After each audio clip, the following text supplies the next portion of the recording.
الشيوخ الاعزاء الكلام يعني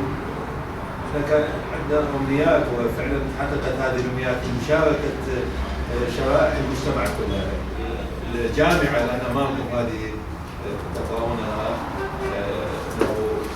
نقيم ورش ومؤتمرات وندوات مشاركه مع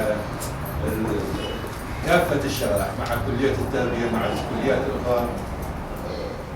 مع غرفه التجاره اخذنا تعبين للكنيسه النجاة في فجر، كنيسه النجاة مع بالحيره ايضا اخذنا مهرجانات بابو صخير، مهرجانات الاستاذ قيم مقام المناذر له دور فاعل كان في هذه المهرجانات، وهو رجل رغم انه رسمي لكن هو من اعضاء الشعب.